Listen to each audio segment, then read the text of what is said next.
Gente, a gente termina a semana com uma notícia muito boa, né? Esse pacote fiscal anunciado pelo governo federal, aí em cadeia nacional pelo ministro Fernando Haddad, onde apresenta várias coisas, inclusive promessas de campanha, como por exemplo a isenção de imposto de renda para quem ganha até 5 mil reais, ou seja, a maioria da população brasileira. Então, todo mundo vai pagar um pouco menos de imposto de renda, mesmo quem ganha acima de 5 mil reais, porque você faz, né? A dedução, aí vai se pagando um pouco menos. E lógico, vai se criar um imposto sobre pessoas que ganham acima de 50 mil reais, o que não é a maioria da população, muito pelo contrário, em qualquer lugar do mundo se cobra mais de quem ganha mais. E o governo está fazendo isso para corrigir o que tem de errado no Brasil, né? Que os pobres pagam impostos e os ricos ficam olhando. Então, aquela coisa de não pagar sobre dividendos e tudo mais. O governo mexeu, por exemplo, na questão dos militares que se aposentam, pasmem, aos 50 anos, né? Enquanto a maioria da população agora vai ter que se aposentar no mínimo com 65 anos de idade. Então, corrigiu algumas coisas, a questão das pensões dos militares, entre outras coisas, né?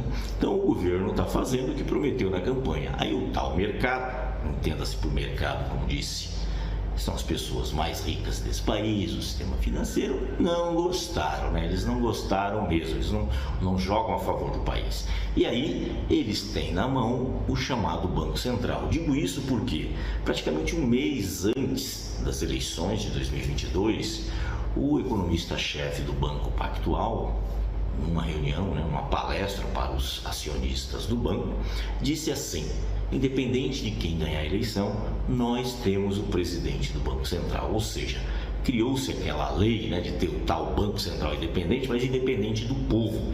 Porque o que a gente está vendo é uma especulação tremenda e a autoridade monetária desse país não faz nada. E olha que nos anos 90, quando a gente não tinha praticamente reservas cambiais, o Brasil agia muito mais rápido, não deixando explodir o dólar, como está acontecendo agora.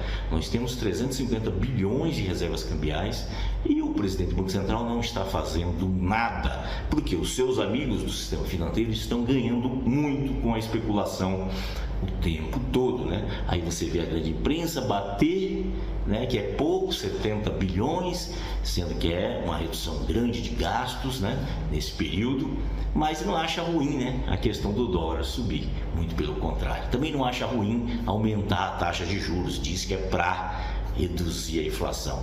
Tudo uma bobagem. Aí a gente vê uma coisa com a outra, Se o dólar sobe, a gente sabe que isso afeta diretamente a inflação. Muitas coisas são cotadas em dólar, inclusive as commodities, Todas as commodities em geral, soja, óleo, aí o petróleo, gasolina. Então tudo isso afeta a inflação. A inflação aumenta por causa do dólar. O que eles vão fazer? Aumentar a taxa de juros para que eles possam ganhar mais. Então, o jogo desse presidente do Banco Central, ainda bem que falta praticamente um mês para ele sair e aí entrar um novo presidente do Banco Central alinhado com o governo, que é algo que não deveria ter mudado. Então, algo que as pessoas têm que pensar na próxima eleição é eleger deputados e senadores comprometidos com a mudança dessa lei. Não podemos permitir que o Banco Central seja independente do governo, porque o Banco Central não é um poder, ele é autoridade monetária, é um instrumento técnico para poder fazer política no país, política econômica, política monetária, e está na mão de pessoas que fazem o jogo do tal mercado.